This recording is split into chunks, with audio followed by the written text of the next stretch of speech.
নমস্কার, বৌরানীর হেসেলে সবাইকে স্বাগত। আজ আবারও একটি নতুন রেসিপি নিয়ে আপনাদের সামনে হাজির হয়ে গেছি। আজ আমি বানিয়ে দেখাবো লাউ ঘন্ট। আমি এখানে বড়ি দিয়ে লাউ ঘন্টটাকে আজকে বানিয়ে দেখাচ্ছি। চলুন দেখে নেওয়া যাক আমি কি পদ্ধতিতে এটাকে বানাচ্ছি।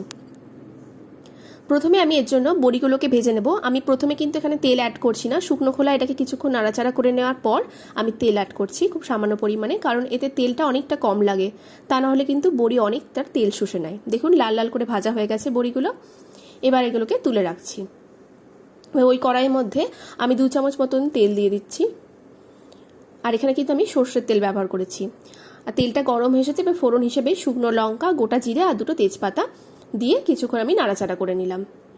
এবার অ্যাড করে দিচ্ছি লাউ।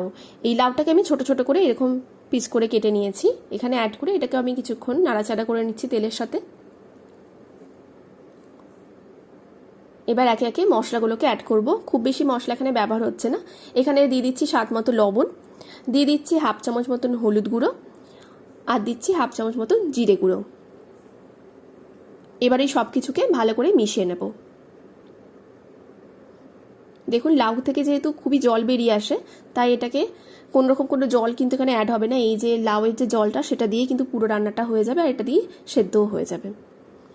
বেশ কিছুক্ষণ নাড়াচাড়া করে এবার এটাকে আমি ঢাকা দিয়ে দেবো, যাতে বাকি যে জলটা সেটা খুব ভালোভাবে বেরিয়ে যাবে।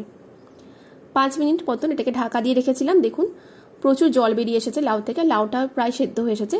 এই সময় আমি 3টে কাঁচা লঙ্কা আর সামান্য পরিমাণে মিষ্টি অ্যাড করলাম, মানে চিনি দিয়ে দিলাম। যেহেতু এটা সম্পূর্ণ নিরামিষ রান্না, তাই জন্য এখানে মিষ্টি অ্যাড করলাম। এটাকে দিয়ে নাড়াচাড়া করে বেশ কিছুক্ষণ ফুটিয়ে নিলাম, আর লাস্টে এখানে অ্যাড করে দিচ্ছি ভেজে রাখা বড়িগুলোকে। বড়িগুলো দিয়ে আমি এটাকে 2 মিনিট লো হিটে রান্না করব, যাতে বড়ির মধ্যে জলটা ভালো মতো ঢুকে বড়িটাও সেদ্ধ হয়ে যায়। লাউ ঘন্ট রান্না কিন্তু একদম রেডি। এবার সবশেষে আমি এখানে বেশ কিছুটা পরিমাণে ধনেপাতা কুচি দিয়ে নামিয়ে নেব। ধনেপাতা কুচি দিলে এর ফ্লেভারটা কিন্তু অন্যরকমই আসে, বেশ খেতে ভালো লাগে। আর এটা সম্পূর্ণ নিরামিষ পদ্ধতিতে একটা তৈরি করলাম। আর এই গরমের দিনে শরীর ঠান্ডা রাখার জন্য লাউ তো খুবই ভালো। আপনারাও বাড়িতে ট্রাই করবেন। আর আজকের রেসিপি ভালো লাগলে অবশ্যই লাইক, কমেন্ট, শেয়ার আর সাবস্ক্রাইব করে আমার পাশে থাকবেন। ধন্যবাদ।